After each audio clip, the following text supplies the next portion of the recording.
Come with us to this quirky zoo south of Sydney, going viral for its wombats. We also burrow underground at the famous Wombeyan Caves. It's low. And we'll show you where we stayed on our weekend away. Hey all, we have the car packed. There's fuel. We don't quite know what the traffic's like, but we're going to take you on a journey. I'm John. I'm Jeff. And where are we headed, Jeff? We're headed to Goulburn for one night, and then tomorrow we head off to just northwest? Yeah. Northeast, northwest of Goulburn to a place called Tarlow where we'll spend a couple nights. And at some point this weekend, I hope, we will be at Taralga Wildlife Park. All right, Mission Wombat, let's do it. And we did hit some traffic on the way down, so we decided to stop at Berrima. We've arrived at Berrima. I'm going to keep calling it Berry and Barrel because I get them confused. There's probably a lot to it, but we're not going to go into the village antiques, and we're not going to go into there's gift shops, and there's an art gallery here which looks nice. But for us, it was just a stopover. Snacks. You wouldn't think that a big cement sheep would be such a positive tourist attraction right here in New South Wales. Jeff and I have got to Goulburn, and it's tradition that you stop at the big merino. There's a gift shop, there's fuel, there's a Macca's, and there are tourists everywhere. But we're going to try a local bakery called, without getting run over, the Trappers Bakery.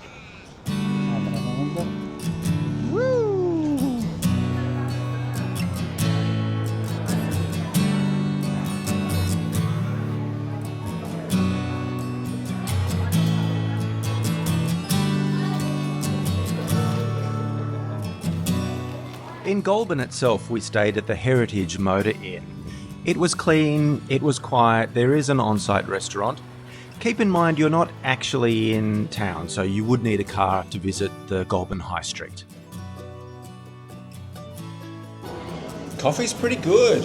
We've started our day at Cafe 5911 or 5911 or 5911. Good, simple country tucker. And next stop for us is Taralga.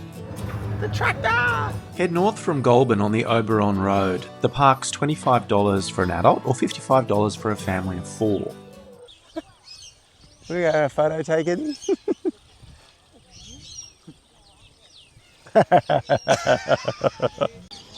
They all seem really happy, don't they? Just, I don't know. I'm not a goat psychologist, but you all seem very happy.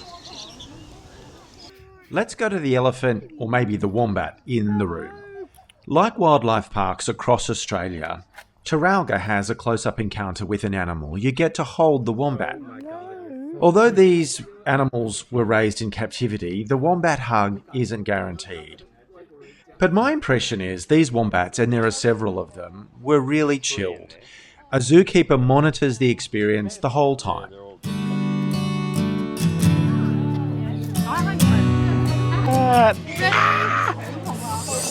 So cute! Hi, buddy! Oh, wow. Hi. That's amazing. We've stopped for a coffee to take a break. There's quite a bit to see, everything from birds and parrots to camels. There's even a couple of quokkas. But I think what's interesting to me is the impact that social media has had on a little business like this, because even the keepers have made the point that there is Taralga Wildlife Park before Instagram and then Taralga Wildlife Park after Instagram, where busloads of tourists started turning up. It's a great little day out, and I'm sure these teams are really happy that people are creating content about their wildlife park. The next thing we're going to find out is their chocolate cake any good? Thank you. Hopefully it's okay. Thank you. I was worried Jeff was going to try to take a real one home. We stayed in a cabin booked with Tiny Away. Tiny homes are tiny, but they're usually in really picturesque locations, like this one at Tarlow on the Lexington Horse Farm. The generator failed, so we had limited power, but we did have awesome sunsets.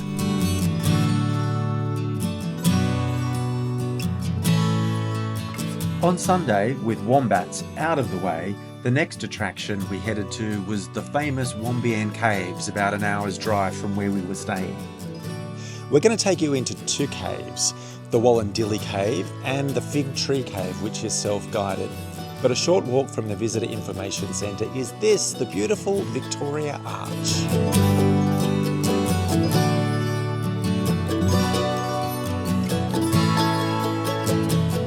For the Wollondilly Cave, you need to book a tour. This was Norm, our guide. He was amazing. He's been doing this for decades. Caves are about 2 million years old. Indigenous people have known about the caves for tens of thousands of years, but they were first found by Europeans in 1828. Well, now in 2025, it's our turn to discover the Wollondilly Cave. It really is mind-blowing. Some of the smaller rock formations could be 100,000 years old, formed one drip at a time. This is a really tight squeeze. We've come down such a long way, and now it feels like we're crawling virtually through a hole. Hopefully it opens up again back here. I don't think I expected some of it to be so narrow. I mean, it's the biggest public walk they have here, and there are stacks of kids. But it's not for the faint-hearted. It was fine. The tour took about an hour and a half.